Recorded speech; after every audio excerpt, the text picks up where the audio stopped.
Friends, welcome to optimistic studies. Optimistic studies में आप सभी का स्वागत है। आज के सेशन में हम देखने जा रहे हैं सीजी टेट के पेपर 2 सीजी टेट जो आपका सेकेंड शिफ्ट हुआ था, इवनिंग शिफ्ट पेपर 2, उसका सोशल साइंस का आंसर की हम देखने जा रहे हैं। तो चलिए हम सामाजिक अध्ययन के आंसर की जो हम देखने जा रहे हैं तो उस सेशन को हम स्टार्ट करते हैं। लेकिन सेशन को स्टार्ट करने से पहले यदि आप चैनल पे पहली बार आए हैं तो चैनल को सब्सक्राइब कर लीजिए, साथ में बेल नोटिफिकेशन को ऑन रखिए जिससे हम जो भी वीडियो डालें तो आप तक पहुंचती रहे। साथ में सेशन आपको अच्छा लगे तो जरूर लाइक कीजिएगा, ज्यादा से ज्यादा लोगों तक शेयर जरूर कीजिए सेशन, जिससे ज्यादा से ज्यादा लोग आंसर की देख पाए। तो चलिए फिर हम स्टार्ट करते हैं। हमारा क्वेश्चन है, सम्राट अशोक ने पहली बार धर्म यात्रा निम्नलिखित स्थान पर की थी? बोध गया, सारनाथ, पावापुरी, लुम्बिनी। तो यहाँ पे जो हमारा करेक्ट आंसर है वो है बोध गया। अकबर ने अपने शासन के 24वें वर्ष पैमाइश पर आधारित नई राजस्व व्यवस्था प्रारंभ की थी। उसका नाम था इलाही व्यवस्था, इक्ता व्यवस्था, मुक्ताई व्यवस्था, दहसाला। तो यहाँ पे जो हमारा करेक्ट आंसर है वो है दहसाला, जो कि एक राजस्व व्यवस्था थी। निम्नलिखित किस संत को गौरांग महाप्रभु कहा जाता है? तुकाराम, तुलसीदास, चैतन्य, वल्लभाचार्य। क्वेश्चन में ही आंसर दिया गया है महाप्रभु। तो महाप्रभु किसको बोला जाता है? चैतन्य महाप्रभु। आपको यदि ये ना भी पता हो कि उनको गौरांग बोला जाता है, यदि आपको केवल इतना बस पता है कि चैतन्य महाप्रभु कहा जाता है, तो आप अपने आंसर में आ सकते थे। फिर नेक्स्ट क्वेश्चन है, मुसलमान प्रजा का इस्लाम नियम के अनुसार सदाचार का निरीक्षण करने वाला मुगल अधिकारी था। तो कौन था? काजी उल कुजात, उलेमा, मुतासिब या दीवानी सदाआत। तो यहाँ पे जो हमारा करेक्ट आंसर है वो है ऑप्शन नंबर डी, उलेमा। उलेमा जो क्या करते हैं कि दे ओवरसी द मॉरल्स, ठीक है। फिर उसके बाद नेक्स्ट क्वेश्चन क्या? सूफी संत शेख अहमद सरहिंदी किस सूफी संप्रदाय के थे? नक्शबंदी, कादिरी, चिश्ती या अहमदिया। तो सूफी संत शेख अहमद सरहिंदी का नाम जैसे ही आप देख लो तो बंदी नाम याद रखना, सरहिंदी देखना तो बंदी याद रखना। तो यहाँ पे करेक्ट आंसर क्या है? नक्शबंदी।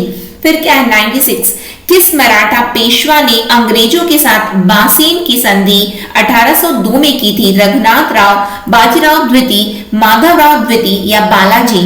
तो यहाँ पे आपसे पूछा गया है बासीन की संधि, तो बाजीराव द्वितीय ने की थी, ठीक है। फिर उसके बाद है 1857 के विप्लव को इंग्लैंड के किस नेता ने सुनियोजित एवं सुसंगठित प्रयत्नों का परिणाम बतलाते हुए एक राष्ट्रीय विद्रोह कहा था? तो किसने कहा था ये बात? तो डिज़रायली ने कहा था। किसने कहा था? डिज़रायली ने कहा था। सुप्रीम कोर्ट ने कार्यस्थल में महिलाओं की छेड़छाड़ को मौलिक अधिकारों का हनन का अपराध मानने वाला विशाखा दिशा निर्देश कब जारी किया? 1998, 1997, 2001 या 2003। तो 1997 में जो है विशाखा गाइडलाइन आई है।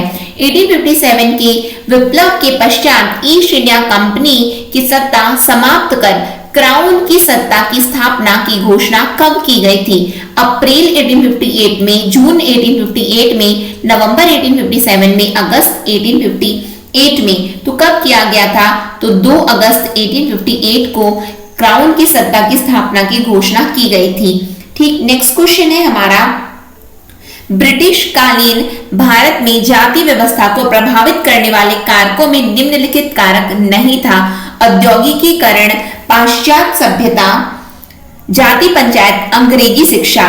तो ब्रिटिश कालीन भारत में जो जाति व्यवस्था को प्रभावित करने वाले कारकों में कौन सा नहीं था?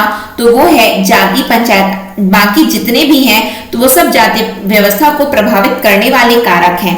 फिर उसके बाद है ये 101 को मैं यहाँ पे छोड़ रही हूँ क्योंकि मुझे थोड़ा डाउट है, इसलिए मैं अभी इसका आंसर आप लोगों को नहीं बता रही हूँ। 102 में हम आ जाते हैं, निम्नलिखित अधीनस्थ राजपूत राज्य का अकबर के साथ कोई वैवाहिक संबंध नहीं था।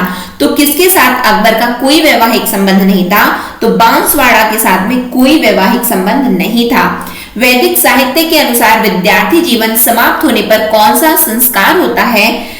4 प्रतिज्ञा, उपनयन, जात कर्म या समावर्तन। तो जात कर्म संस्कार होता है, जो कि जैसे कि 16 संस्कार माने जाते हैं, तो उसमें जो है यदि हम बात करें तो जो ये जात कर्म संस्कार है वो 12वां संस्कार माना जाता है। ठीक है, फिर उसके बाद है 16 संस्कार नहीं, श्रृंगार 16 होते हैं, ये नहीं। तो बस इतना याद कर लो कि जो जात कर्म संस्कार है वो 12वां संस्कार है। ठीक है, 16 श्रृंगार होता है, वो संस्कार नहीं है। ये 12वें नंबर का जो संस्कार होता है वो जात कर्म होता है, जो कि विद्यार्थी जीवन जब समाप्त होता है उसके बाद में ये संस्कार किया जाता है। ठीक है, फिर क्या है? सूफी धर्म में ईश्वर से एकात्म प्राप्त करने के साधनों में एक है समा। इसका अर्थ होता है उपवास, संकीर्तन, ध्यान, भेदभाव रहित। तो समा का अर्थ होता है ध्यान, मेडिटेशन। ठीक, फिर उसके बाद है आधुनिक भारत में नगरीकरण प्रक्रिया के विकास में निम्नलिखित कारण नहीं माना जाता: सांस्कृतिक परंपरा, व्यापारिक केंद्र, संचार माध्यमों का विकास, कृषि में नवीन प्रयोग। अब क्वेश्चन में आंसर दिया है नगरीकरण बोला है, तो नगरीकरण में कृषि कहां से आ जाएगा? नहीं आएगा, तो कृषि के नवीन प्रयोग करेंगे, तो ये तो ग्रामीण की बात। यदि हम यहाँ पे हम क्या किसकी बात करें? हम कृषि की बात करें, तो ये वाला जो है आपका करेक्ट नहीं जो माना जाता है। कौन सा कारण नहीं माना जाता है नगरीकरण प्रक्रिया के विकास का? तो कृषि में नवीन प्रयोग नगरीकरण प्रक्रिया का विकास नहीं माना जाता। ठीक, फिर 106 क्या है? निम्नलिखित स्थान में प्राप्त संस्कृति हड़प्पा युगोत्तर संस्कृति है, यानी कि पोस्ट हड़प्पन कल्चर के बारे में आपसे पूछा जा रहा है। तो कौन सा पोस्ट हड़प्पन कल्चर है? तो झुकर संस्कृति क्या है? ये हड़प्पा युगोत्तर संस्कृति है। ठीक, क्या है? ये पोस्ट हड़प्पन कल्चर है। फिर उसके बाद क्या पूछा गया है? निम्नलिखित में से किस राजा ने दक्षिण पूर्वी एशिया के मलाया में भारतीय साम्राज्य की स्थापना की थी? तो महेंद्र ने की थी। ऋग्वेद में 10 राजाओं के संघ के साथ युद्ध करने वाले किस राजा का नाम आता है? तो किस राजा का नाम आता है? इंद्र, सुदास, भरत, वैश्व। तो भरत क्या था? तो भरत ट्राइब था। क्या था? ट्राइब था उस समय का। ठीक है, इस भरत ट्राइब के राजा कौन थे? तो सुदास था। कौन? सुदास था। तो यहाँ पे करेक्ट आंसर क्या है? देखो बहुत अच्छी तरीके से एग्जामिनर ने यहाँ पे सेट किया है कि जिससे राजा का देखो नाम पूछे, जब नाम पूछे तो भरत तो एक ट्राइब है, जन है ये, है ना, जन, जैसे कि जनजाति अभी होती है ना, तो उस समय जन बोला जाता था ट्राइब को। ठीक है, तो वो तो जन है, तो उसमें जो है अब नाम पूछे तो राजा का नाम क्या था? तो सुदास था। यहाँ पे देखो बहुत सारे लोग इसमें कंफ्यूज हुए होंगे। ठीक, फिर उसके बाद देखो 109 क्या है? पंचतंत्र का फारसी भाषा में अनुवाद करने वाले लेखक का नाम बदायूनी, अबुल फजल, दारा शिको या फैजी। तो पंचतंत्र को किसने फारसी भाषा में अनुवाद किया है? तो पंचतंत्र को फारसी भाषा में अनुवाद करने वाला कौन है? तो अबुल फजल है। फिर पूछा गया है मुक्ति का साधन भक्ति, मार्ग बताने वाले भक्ति आंदोलन के प्रथम संत का नाम था। ये जितने संत हैं ये सभी भक्ति आंदोलन से जुड़े हुए हैं और सभी ने लगभग भक्ति को ही मुक्ति का साधन बताया है। लेकिन इनमें आपसे क्रोनोलॉजी पूछी जा रही है, यानी कि सबसे पहले कौन आए?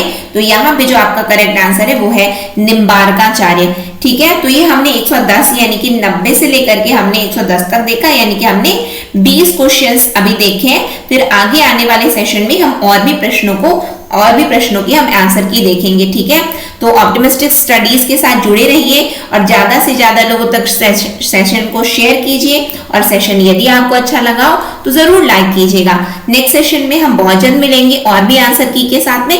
नेक्स्ट सेशन तक के लिए optimistic learning. Thank you for the session. जय हिंद, जय भारत।